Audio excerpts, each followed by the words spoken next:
YouTube, welcome back. We got another one for y'all boys today. We got spoiled teen instantly regrets killing his friend. Let's get into this. You are about to see Johnny's Hilton find out that her son, 17-year-old Connor Hilton, just shot his two best friends in the head.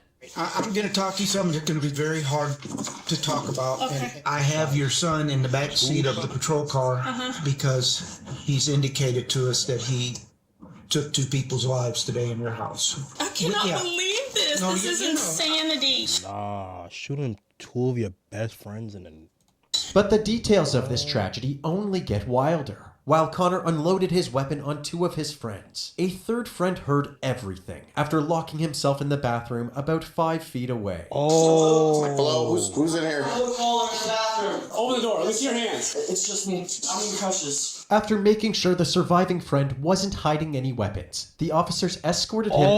how the one in crutches the only one that didn't get shot? I mean, thank God, but like he might. You would think he'd be the weakest one. I guess he know he's hurt and he noticed the problem beforehand. Hey, he got out of there in them crutches. He picked himself up and he went to the bathroom in them crutches, bro. Outside to take his statement. As we literally 10, not even 2 minutes of being in the house, we come in, he's on the couch or something, he stands up, I walk right to the bathroom, I have to pee, and then I heard he had to pee. two long, loud gunshots, and everybody was quiet, and I felt like that his bladder saved his life. Yo, chat. If you really think about it, his bladder really saved his life. you're laughing, but I think it was just them breathing, and Connor was like, what have I done, and started crying, and I don't know where y'all found him, but I thought he was gonna shoot through the door or something, and Connor was like, what have I done? Perhaps the most intriguing part of this case is that the shooter, Connor Hilton, had no motive and no history. Oh my God. Let's analyze this guy for a second, bro. Let's analyze him. This is the guy who shot two of his best friends. He shot two of his best friends. Now chat, comment sections. If y'all had a friend like this, would y'all think he would do something like this? Just based off his face. Would y'all think he gonna do something like this? History of violence whatsoever. Even when the officers first arrived on the scene, Connor was waiting outside for them and seemed mortified by his own actions. I screwed up so bad. Somebody hurt? Who's hurt? Two people. Two teenage males. Okay. I think they're deceased. I'm just going to detain you, okay? There is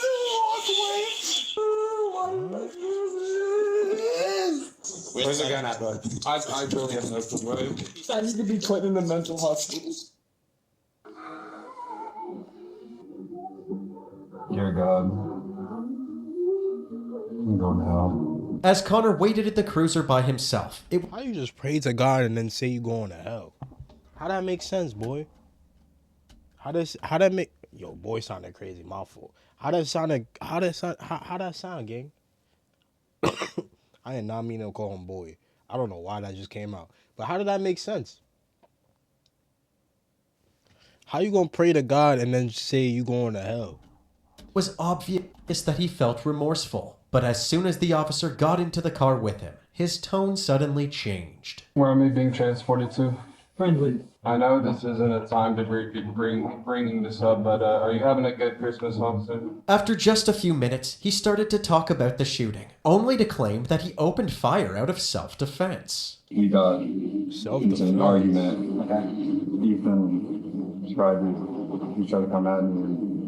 He tried to come at me, and I got freaked out, and he tried to grab for my throat. What Connor just said was that during the few minutes that he and his friends were at his house, one of the victims, 18-year-old Ethan Riley, started an argument with him. Ethan then became physical with Connor and attempted to choke him. So Connor freaked out and opened fire, hitting both Ethan and the other victim, 19-year-old Benjamin Bleak. But Bro, so if okay, so let's just say this is true. Let's just say this is true. And I'm about to ask the question and I already know the answer to it.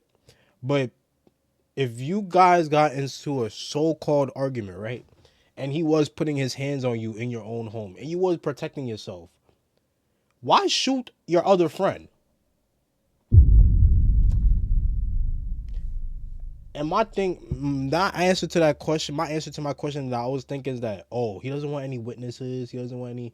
But if you were in a fight with your other friend and you popped him, wouldn't you want your friend that's there to be in your defense? You feel me? That's how what I'm thinking. I mean, it's crazy, bro. But there was one problem.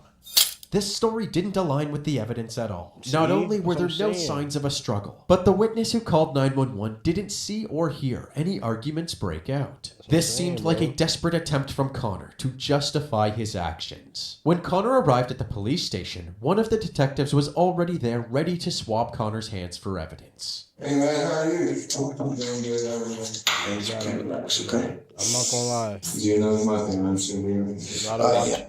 Gotta watch. How does he even have a gun? How? How does he even have a nut to begin with? Where did he find this? I think you were home, Dad. He was then brought into an interrogation room for questioning. Listen, what I gotta do is read me my Miranda rights. I have the right to attorney. So, well, yeah, but I'm gonna read them, man. As they got into the questions, Connor began panicking, so they did their best to calm him down. Hey, listen to me, boy. Take some deep breaths, okay? I don't know you, man. You know what I mean? I'm trying to get to know you, right? Just trying to understand. You know? Yes, sir. You just got straight to the chase. No. It's just all kind of... Just all that. My idiot self had this stupid finger on the trigger. For some reason, it seemed that Connor had forgotten the story that he gave in the back of the cruiser. I'm trying to come out here. I got freaked out. This claim of self-defense was already hard to believe, but he eventually told the detectives a new story that sounded even more ridiculous. Tell me how the gun goes off. It happened so fast. I had it in my hand. I really don't know. I was just standing next to Ethan. I don't know, but I heard it. Oh. To paint a picture of Connor's second story, he is now saying that once he and his friends entered his house, he decided to show off his new gun when it unexpectedly fired. This story could explain how the first shot went off, but what about the second shot? So I've got two guys that are both been shot in the head, right? So, you know what I mean? Like, how does that happen as an You got accident? that type of aim to shoot both of them in the head at the same time. Yeah, that's what I want you to explain to me. With just a little bit of pushback from the detectives, Connor gave in and told them everything. You know what? I need to be honest with you guys. I just need to be. Oh my god. Oh, okay, I've had homicidal thoughts for so long. I went up. I went up to Ethan. You just. I'm sorry for lying, you guys. I'm really sorry. I know it's gonna sound. Watch who your friends are, bro. Yo, I'm not gonna lie, bro. If you got a friend right now, you got a friend, cousin, sister, brother, mother, father, bro, check on them, bro. Check on them. Check and see their search history. Check and see what they got going on. Cause ain't no way, bro, really had homicidal thoughts. And just on a random day, he decides to just pop his friend in the head, bro. That is insane, bro. That is insane, bro. Mind you, the friends, they don't know what's going on in his head. They don't know if they're going to get shot or they didn't expect that. They didn't expect that at all. Bro, you gotta really watch who you be around, bro. It's crazy. I'm really like psychopathic and just like straight up disgusting and just weird. But the idea of murder is just super interesting for me. I don't know why. I don't know why.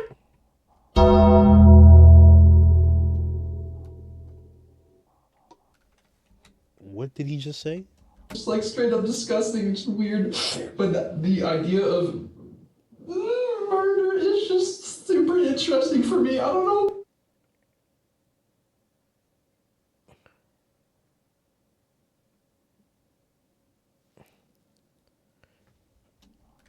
Why? I don't know why. I don't know why. What did you think you were going to be able to achieve to help you by doing? Lock him in a room, lock him in a dark room, and just leave him there, bro. What are you talking about? What are you talking about? Murder is interesting to you, bro. Like, how does your mind even go to that, bro? How does your mind even go to a place like that, bro? Like, if he really does have mental issues, if it comes out that he really does have mental issues, like, I want to really like I want to deep dive into like, that's what I want to learn. I want to take a deep dive into like the people's mind. Like, how does one mental health get that bad that they start thinking about homicide, bro? Like, bro really woke up this morning, said, okay, I'm gonna pop both of my friends in the head. Mind you, he would have had 3 bodies if the other friend didn't have to pee. If the other friend with the crutches didn't have to use the bathroom, bro would have had 3 bodies. 3 bodies. He would have had 3 bodies.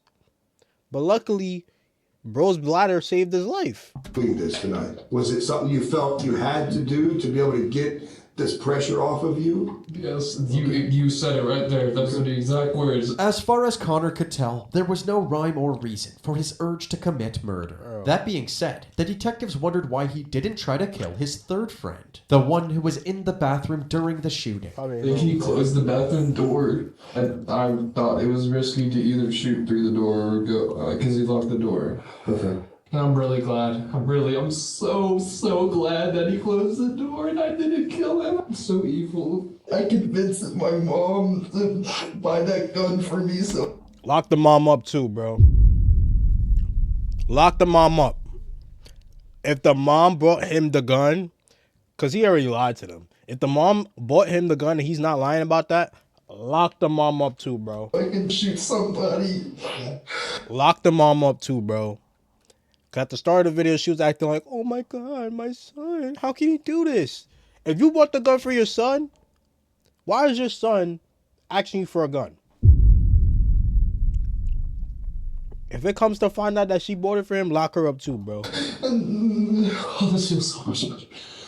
In retrospect, Johnny's buying her mentally ill and underage son a firearm probably wasn't the best move. But according to her, she had no idea about her son's dangerous mental state. So she did buy it for him. Lock her up too. And didn't see a problem with buying him a gun. Bro, lock her up too, bro. I don't want to hear what she got to say. Lock her up too, bro. Why are you buying your son a gun? Why? King, your son, I don't remember how old they said. I don't remember how old they said she was. Bro, it's a spoiled teenager. He's a teenager. Why in the hell does he need a gun? Why? And as a mother, you should know your son. You should know, as a parent, you should know how your son is acting. Ask different questions. Like I guarantee she ain't asked so many. I can bet money that she ain't asked her son, why you want the gun for? Why you need this? Why you need that? She just bought the gun. She just bought the gun for her son, bro. What was the reason for buying the gun? He wanted to get it. However, the investigation would later show that Connor was seeing a psychiatrist for severe anxiety and other mental issues. Johnny's also So you knew he had mental. Bro, what, bro? Allowed Connor to self-medicate at home with marijuana and nigga calling up alcohol, the but folk. this resulted in Connor forming dependencies on these substances. Despite these factors, Connor's parents frequently took him to the gun range without asking his doctor if he was mentally fit to be handling weapons. On top of all of this, Connor slowly started isolating himself from his friend group and began posting videos of himself playing with firearms from his mom's safe. He became hyper-fixated on true crime videos, sometimes saying that he wanted to become a homicide detective, and other times saying that he wanted to kill people. And just hours before the shooting, he posted a selfie on Instagram with the song Who Is Freddie Dredd playing in the background. And the lyrics were about killing people. It was clear that Connor had an unhealthy obsession with the content he was consuming, and it seemed that Connor's parents didn't see his concerning behavior as a cry for help. What I did was wrong. I need to do the punishment. I know that. But I also need help. I need really. Nah, help is long gone, bro. And that's sad because he did the crime, but it's his parents' fault too, bro. His parents take a big chunk of blame to this too, bro. Because this man, he was trying to find, he was getting help. He was getting help. If your son has mental issues, why are you buying him a gun? How does that even make sense? How does that correlate? Like, Jesus Christ. How do you, bro, like, there was no questions asked. There was no nothing involved. Like, oh, why do you want the gun? What are you going to use the gun for? Just because he wanted a gun, you bought him a gun? Knowing your son is mentally ill, bro? Lock her up too, bro. I need some Lock her up. The interview was wrapped up, and Connor was escorted to a holding cell at the Friendswood Police Department. If they don't, bro, I know one thing. I know the parents of the victims, they suing the hell out of the mom. On God. While he was in jail, he made a phone call to his mom telling her the same things he told the detectives. Mom, I need help. I know, sweetheart. It's okay. We'll get it for you, okay? I did a very bad thing. The next day on Christmas Eve, his parents were able to post his $1 million bond, allowing him to spend Christmas Day at home. What? He was allowed to get bailed? What? Bro, he admittedly killed 2 of his friends. And his other friend is in the bathroom as a witness. How is he able to still spend Christmas with his family? Bro, what? Gang, I thought you don't get bail if you... Bro, what? Bro. The same home where the shooting took place. At least until 6 p.m., when he was indicted for murder and the police were back at his doorstep to arrest him. Somebody spotlight these windows. With their guns drawn, Friendswood police swarm the home of a 17-year-old, now murder suspect. The Friendswood Police Department, we have a warrant. Come open the door now. Still no movement from inside the home. The officer gets back on the bullhorn. We have a warrant. Come to the door now. Johnny? Yes, sir. Hey, is he here? Where's he at? Where's he at? There, he's right there. Hey. Hands. Show me your hands. Turn around, face away from me. You're under arrest for murder, okay, bud? Come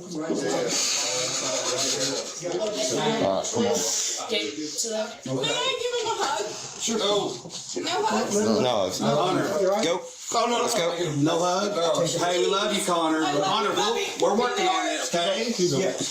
Be strong. Connor was escorted to the back of a police cruiser yet again and sent back. You better hide his butthole too. Jail. The next day, he pled not guilty to his charges. Another $1 million bond was set, this time with strict conditions. Why do people do that?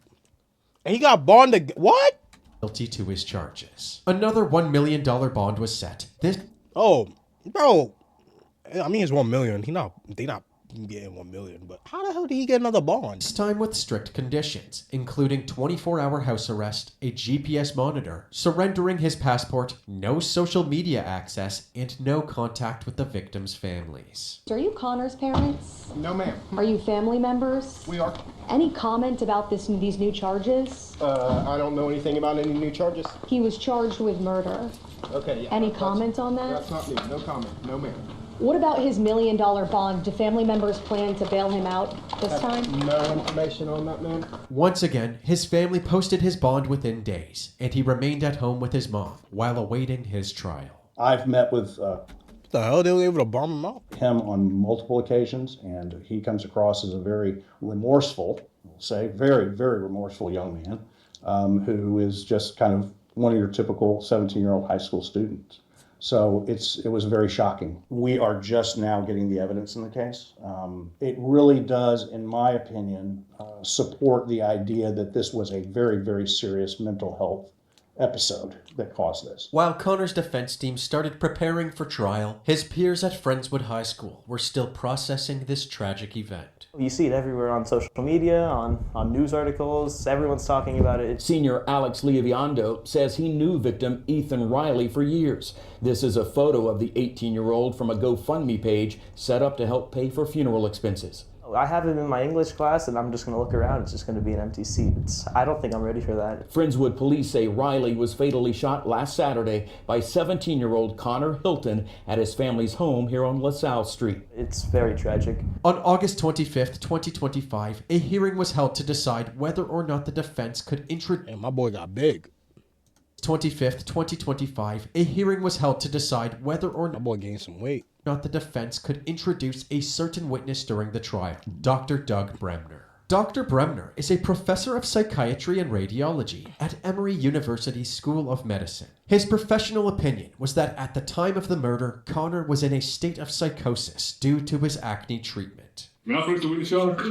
This opinion was based on a study Dr. Bremner conducted in 2005, which concluded that the chemical in Connor's acne Or just be treatment pulling anything out the ass, huh? Niggas, hey, they just be pulling out anything.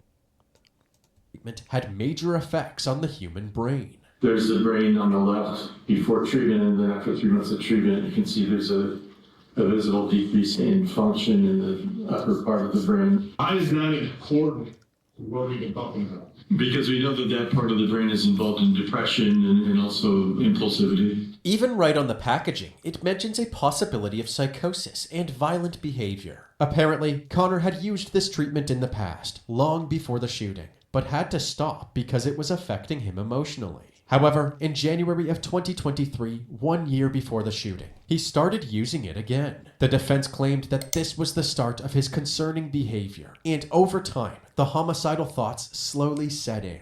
Connor's history with his acne treatment, along with the fact that the prosecution couldn't pinpoint a motive, led Bremner to believe that Connor was experiencing a psychotic episode at the time of the shooting. However, the prosecution began questioning Dr. Bremner, and it became clear that his opinion was based on generalities and possibilities, not Connor's personal experience. Said he was psychotic because he was taking the Accutane. I need you to draw a line and explain to me how Connor Hilton taking the Accutane made him insane at the time of the offense. Well, we know that Accutane can cause psychosis, In Connor Hilton. and that's what happened with him. Have you ever performed a brain scan of Connor Hilton? No. To discredit Dr. Bremner's opinion... Bruh, how you gonna say all them... Come on, lawyer. How you gonna give all that evidence and y'all didn't even do a brain scan on the man? And even further, they pointed to a more recent study from November of 2023. Y'all researching all this shit about the brain, but y'all didn't even scan his brain to see what he has. Like, how does that even make sense? That said, Connor's acne treatment does not cause an increased risk of psychosis. You ain't do no type of research for real, bro. Nigga, the judge literally just searched up some random disease or some random condition that could be something about the brain or whatever the case may be, something about his mental health, and he just said, fuck it, we just gonna do this. Y'all ain't do no brain scans. Y'all ain't coming with no, like, come on, bro. Come on, bro.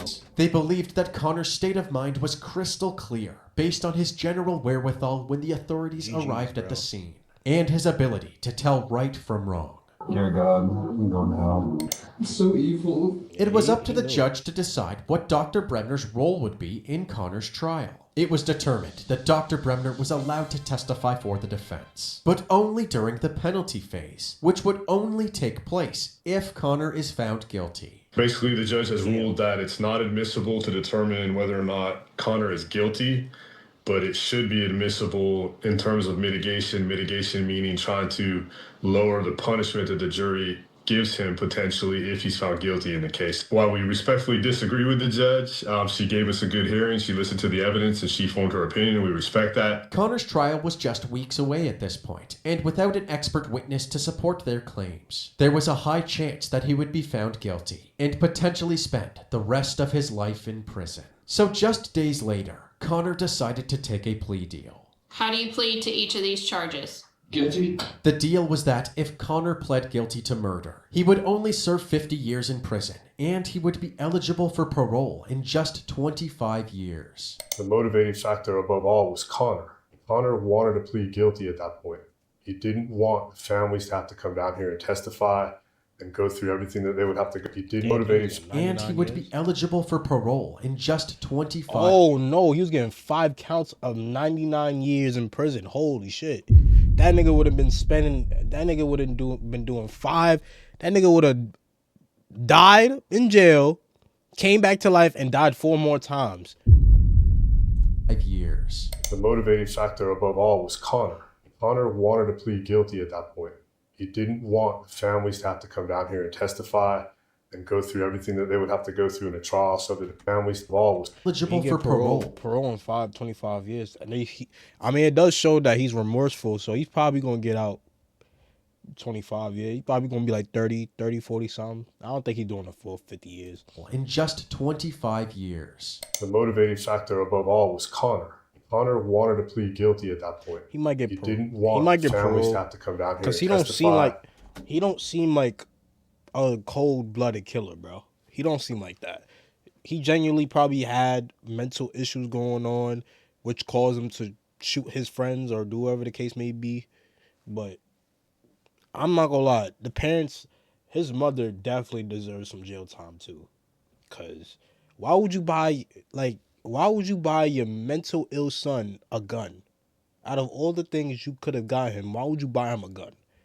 That doesn't even make any sense. And go through everything that they would have to go through in a trial, subject to cross-examination. At the plea hearing, those affected by Connor's actions were given the opportunity to speak to him directly. The first person to take the stand was Benjamin Bleak, one of Connor's victims. What we haven't told you up until he survived! Till this point is that both Ethan and Ben were actually clinging to life when the first responders arrived. Oh, they didn't die! Oh, W!